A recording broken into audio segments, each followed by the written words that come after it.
let's give her a whirl.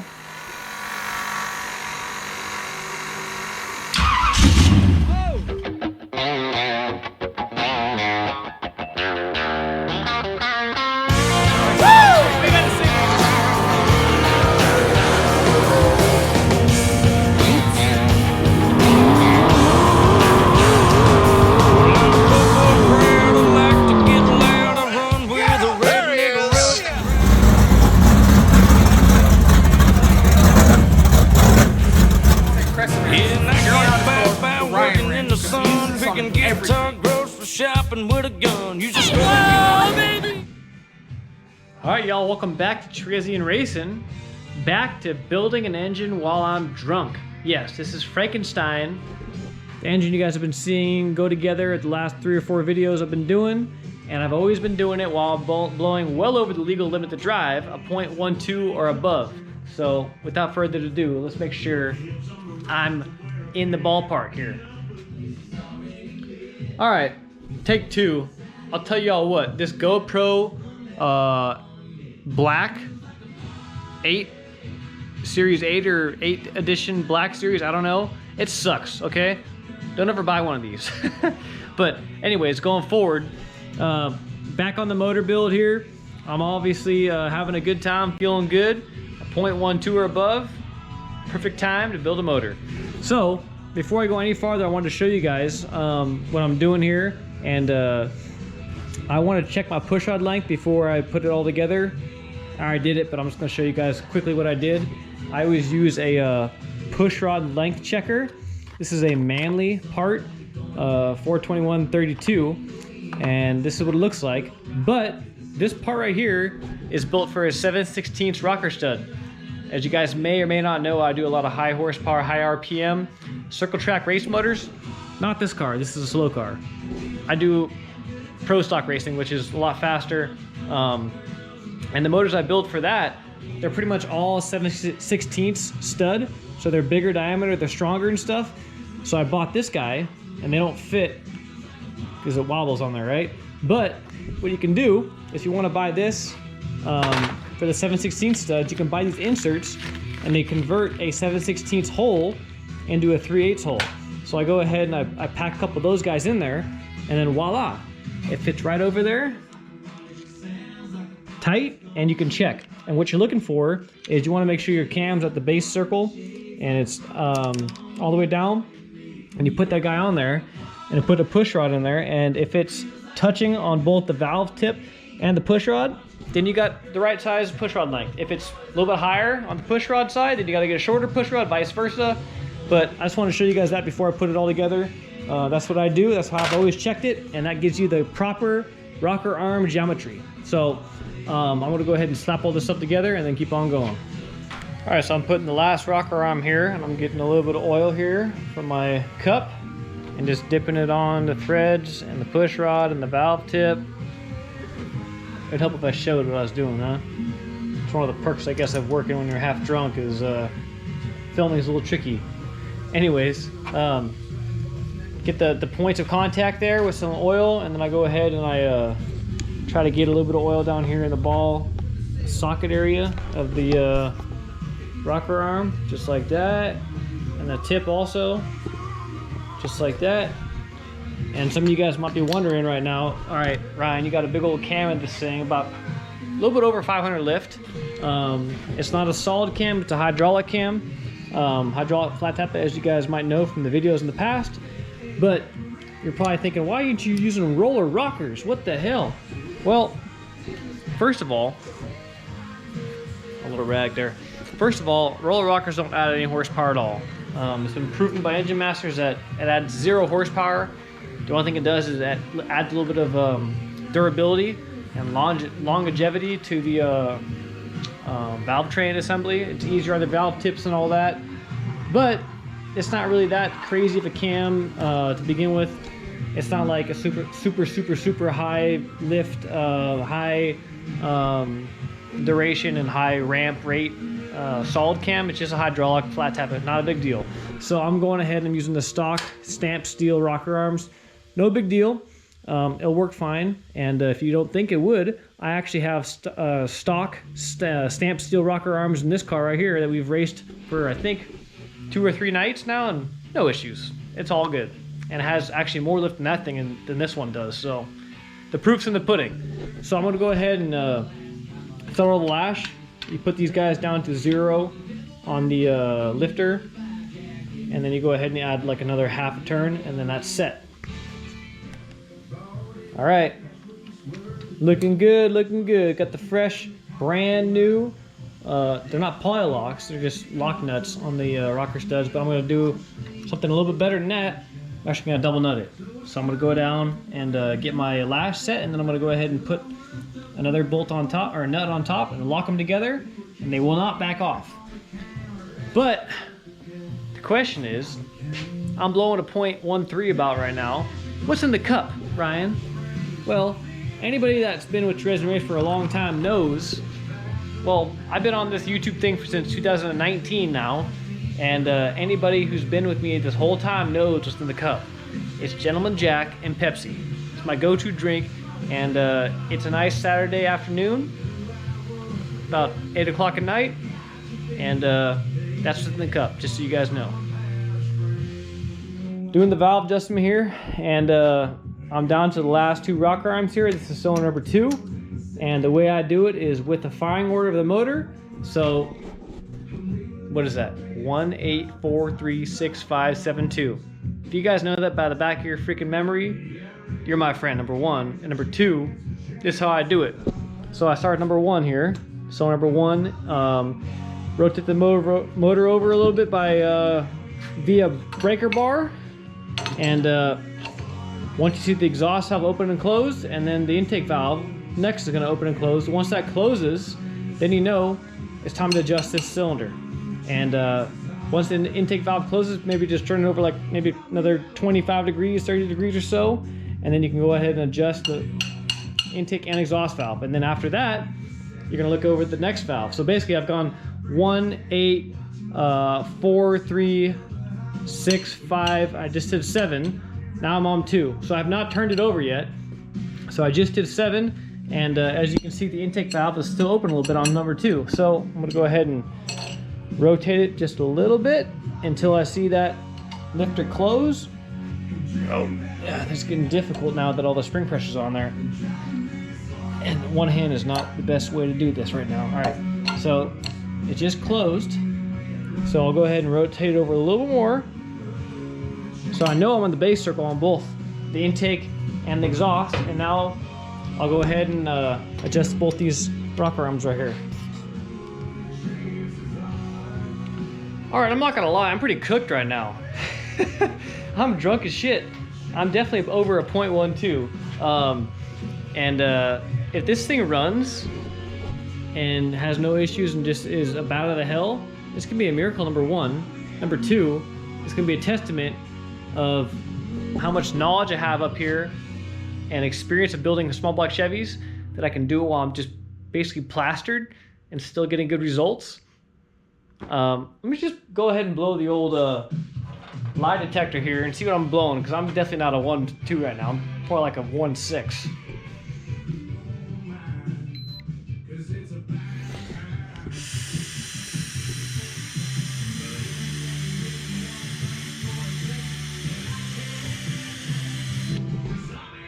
Oh, it's close, 0.15. Pretty drunk. We'll see how this guy goes. So I'll run these guys down. And what I do is I spin the push rod a little bit on these hydraulic lifters. And then once I get down to the bottom, damn, this thing is not gonna fit. There we go. Once I get down to the bottom, boom, right there. It don't spin no more. So I'm gonna back it off a little bit. Okay, it'll spin again. Right there. I know that's 0 lash. And I'll go ahead, and after that point, right there, I'll give it my half a turn on the old ratchet. Wherever I freaking put that thing, that's a problem. Working like this, when you're inebriated a little bit, you lose a lot of stuff. Got it though, right there. So put a wrench on there. I know that's 0 lash. I'm gonna give it 1/2 a turn, but I'm gonna give it about 90% of that because, let me show you. I'm about to double nut it, which is basically the same thing as a poly lock. And some of you guys are probably like, why are you not using poly locks? Well, because poly locks cost money, and I got these freaking nuts like they're going out of my ears. So free versus a $40 set of poly locks, nah, I'll double nut it. And I got plenty of thread here, look at that. Plenty of thread to grab onto with the second nut, and that will jam it up real good and they won't back off. But when you put the second nut on, you got it down a little bit, and well, I need a little more manpower, but when I go ahead and jam it all the way down with the ratchet, it actually will turn that nut a little bit more, so I'll get to that whole 1/2 point.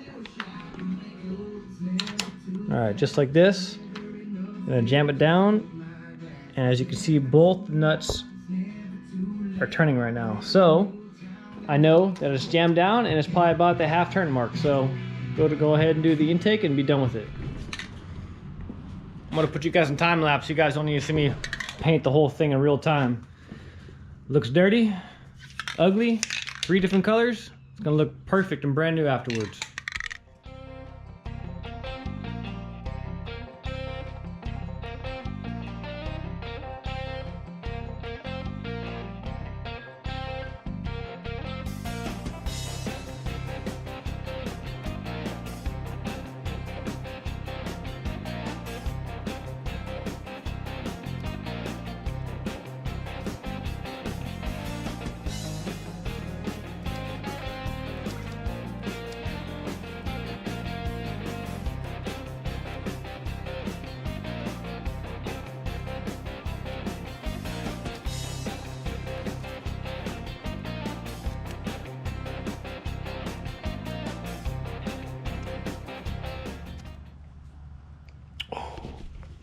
Now that right there is almost the same color as the motor now.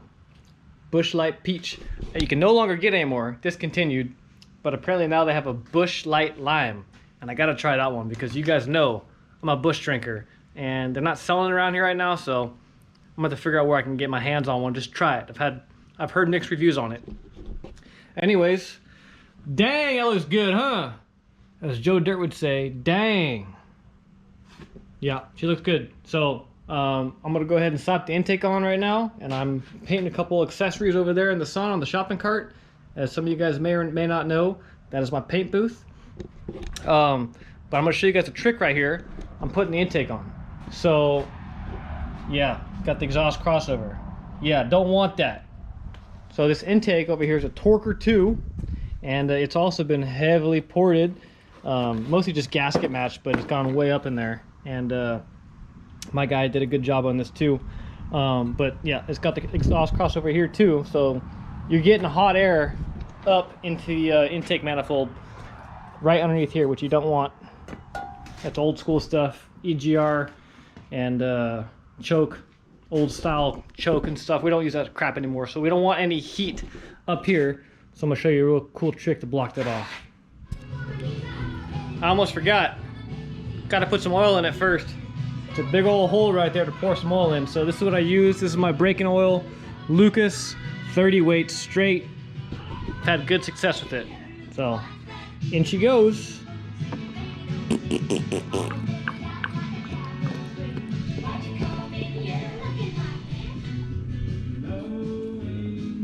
Alright, just want to show you guys real quick the gasket match. Man, my guy did a good job. This thing was way tiny. It came way down to here and in and in. Gasket match is good. Don't worry about the bottom, that's intentional. Left that lip on purpose. These are my little alignment dowels that I custom made. And yeah, let me show you how I block that off real quick.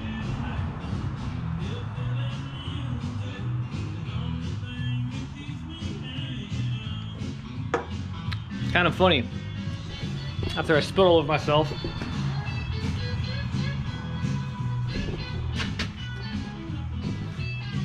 my trick works pretty dang well for the video, beer can, cut it out, block it.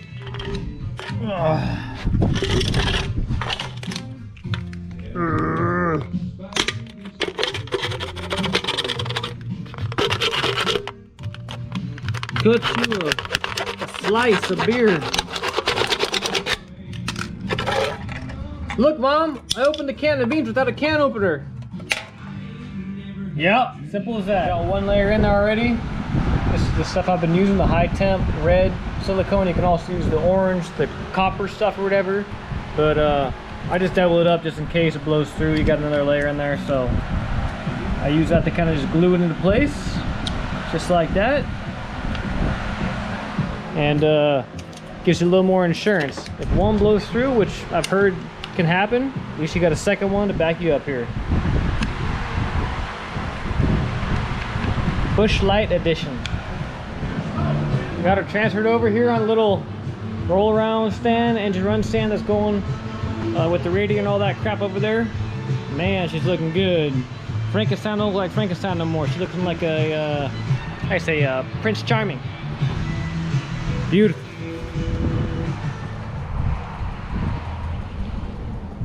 Ooh, it's good. And it's a hot day, and the engine here, Frankenstein's about to get real hot, because got her all dressed up. Whoa, what happened, right? Holy smokes. Changing the subject here on you, but this whole moving thing is getting really real. Got boxes everywhere taking up all my shop.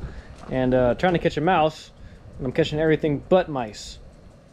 Anyways, back to the motor here. I got her all dressed up on my rinky-dink engine run stand that I made out of a bunch of old junk. You know, kind of like I made this motor, just stuff I had lying around.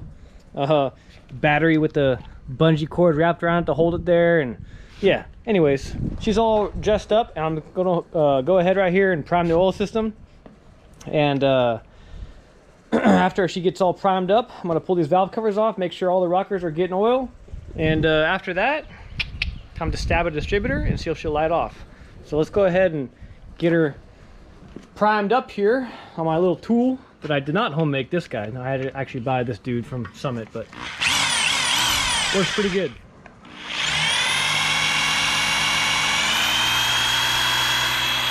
Let's see what we got for oil pressure.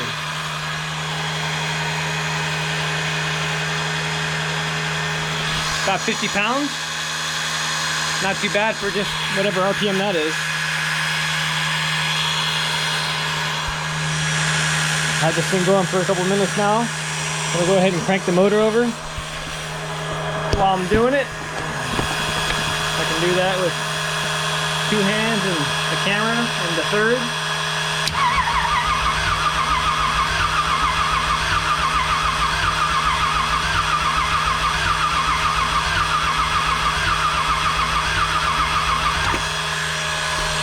It sounds funny like that because I got one spark plug out, so I can find TDC. Be a man. Work on engines drunk. All right, got the valve cover off on this side, and every single rocker arm is getting oil. And some of you guys might be wondering, why do I do this with the rocker arm or the valve cover on to begin with? It's because on these factory OEM cylinder heads, this rail right here is really low, so when you prime it, all the oil just wants to fly off and drip in all the headers and stuff. So I leave them on, just a couple of bolts on the bottom here, just to keep it tied down and keep all the oil on the inside, so you don't have a big ass mess. So I'm gonna go ahead and check the other side now, make sure I'm getting all the rocker arms oiled up, and then I'll go ahead and toss the distributor in.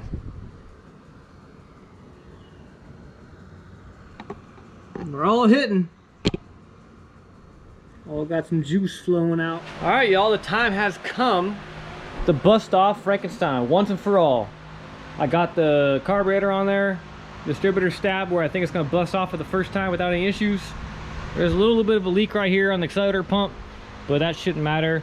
Should be able to get this thing fired up and running to break it in and all that without the accelerator pump really. So just gonna go ahead and get the timing where I need it as soon as I bust it off and top off the water in it. And I've been drinking this Bush Peach like it's going out of style because it's hot out here and it's just delicious. So let's make sure the old meter says I'm in the clear. I should be, because you know, it's hot. I've been drinking beer all day. So let's give this a whole whirl and see where we're at.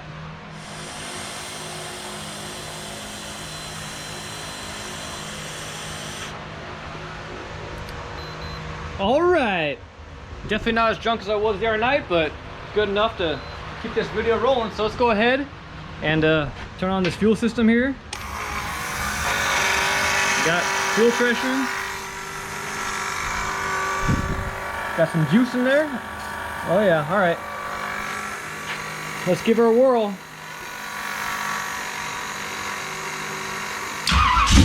Oh! Oh boy, let me set this thing up over here on the side.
Alright, so I got to shut off here.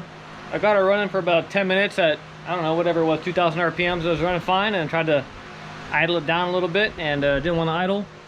And I saw a bunch of sparks coming out of the spark plug wire here. Burned right through it. So I'm going to have to do a little clearance in here and then fire it back up.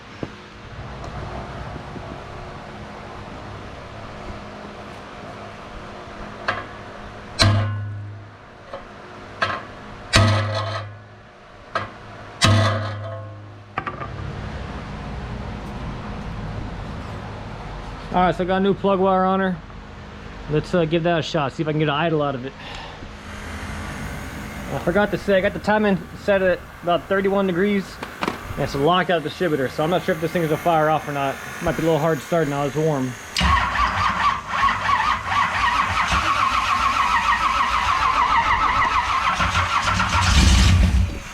I gotta do this two-hand, sorry guys. Alright. Got a header leak right there. So it doesn't sound too good, but the tailpipes sound good.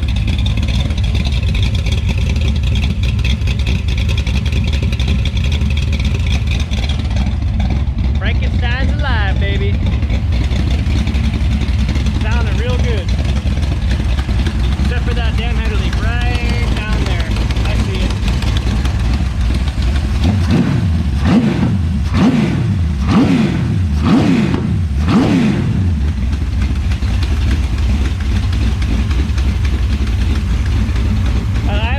About 35 psi, low pressure, something like that.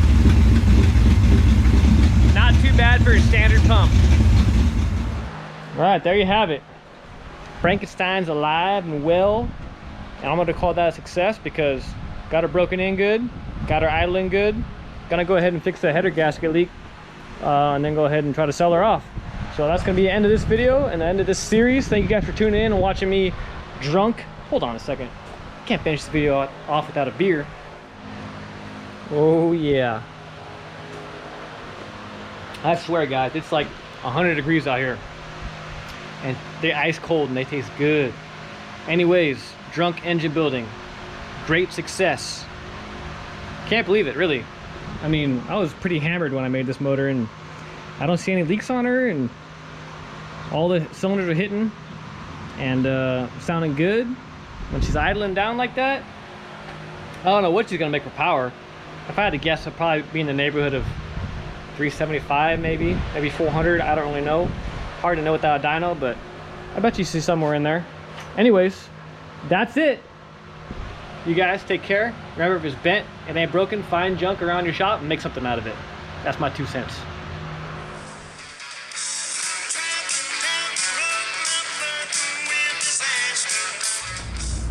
And here's something I've not done in a long time.